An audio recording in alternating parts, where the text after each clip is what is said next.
By June of 1919, the Russian Civil War was going on in full swing, and the anti-communist armed forces of South Russia, headed by General Anton Denikin, were gaining ground. In June of that month, his forces had captured the cities of Sevastopol, Simferopol and Kharkiv. On July 3rd, in the city of Tsaritsyn, Denikin issued the Moscow Directive, stating that the goal of the White Movement now was to take the Soviet capital. It was an all-or-nothing gamble, as Denikin counted on the speed of the White Cavalry to exploit the temporary weakness of the Reds. The month of July produced great results for Denikin's forces, as they quickly captured the cities of Kherson, Mykolaiv and Poltava. This was followed in August by the capture of Odessa, Uman and Kiev. During this time, the Red Army, headed by Leon Trotsky, had some success in pushing the Whites back, retaking the town of Velukai. However, the Whites again retook the town, and the Red counter-offensive stopped. In September, Denikin's army began to move fully north. The cities of Belgorod, Sumy and Kursk fell to the advancing White Army. In October, they continued to move north, capturing the cities of Voronezh and Oryol. By now, they were 250 miles south from Moscow. The Bolsheviks were thrown into panic. At precisely this time, Denikin was helped by General Nikolai Yudenich, who was amassing his forces at the outskirts of Petrograd, planning to capture the capital of the October Revolution. The Bolshevik officials in Moscow were preparing for the worst, many of them tearing up their Communist Party cards. Meanwhile, the Soviet leader Vladimir Lenin was working in the Kremlin, receiving hourly reports from his commanders at the two fronts.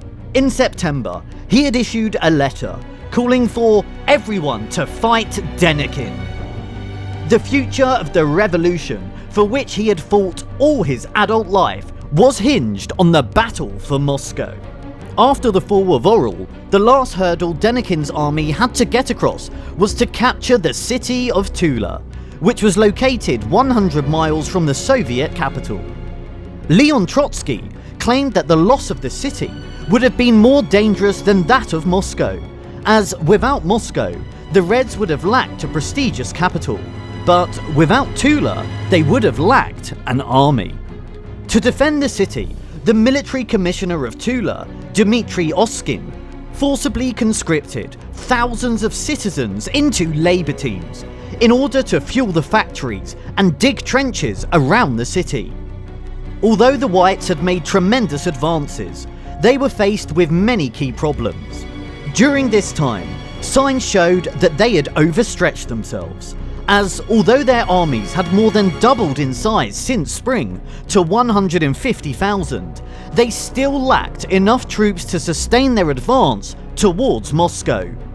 Their troops were also very thinly spread along the 1,000-mile front, making them very vulnerable to a counter-offensive. Also, the fact that the cities of Mariupol, Melitopol and Berdyansk were under the control of the anarchist movement, led by Nestor Makhno, made it harder for the White troops to get food and equipment. Finally, at this crucial moment, the majority of peasants threw their support for the Bolsheviks, as they feared that a White victory would reverse their gains from the revolution. On October 20, after gathering around 200,000 troops, the Reds launched their counter-offensive, retaking the city of Oryol the same day. The Whites were still having successes up north, as on the same day Oryol had fallen, the White army had reached the outskirts of Petrograd. However, on the next day, October 21, the Bolsheviks launched another counter-offensive, driving the White army back to the Estonian border. Meanwhile, back on the Moscow front, the Red counter-offensive was going on in full swing, with Voronezh being retaken on October 24. After this, the last major hurdle the Reds had to go across was to capture Kastorno, a critical railway junction which lied between Moscow and Don. After several days of heavy fighting, they finally captured on November 15. The fate of Denikin's offensive was sealed. The Whites were now threatened, with the prospect of complete encirclement by the Reds, and they were forced to hastily retreat south. As Denikin's forces fled southwards, they lost all semblance of discipline and began to break up in panic. Napoleon had once remarked about his own retreat from Moscow, "From the sublime to the ridiculous, it is only one step." Much the same could be said for Denikin's army. After the fall of Castelnau, the White-controlled cities began to fall one after another as the Bolsheviks launched a massive offensive by first capturing the crucial city of Kursk. This was followed by the fall of Sumy on November 24 and the retakeover of Belgorod on December 7th.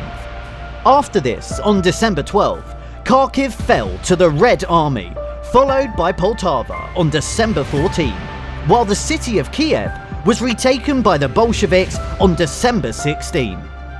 The collapse of Denikin's army continued in January 1920, as the cities of Rostov, Uman, Mykolaiv and Kherson fell to the advancing Bolsheviks, followed by the fall of Odessa on February 8. Following the fall of Odessa, Denikin's forces were left with the control of the Crimean Peninsula and part of the Caucasus, both of which would fall in 1920. In April 1920, after the failure to take Moscow, Anton Denikin resigned as Commander-in-Chief of AVSR and went into exile, most of which he would spend in Paris, remaining strongly opposed to the communist government in Moscow. His failure to take the Soviet capital led to the Bolsheviks effectively winning the Russian Civil War, as after his offensive had failed, never again would the White Army threaten to break through into Central Russia again.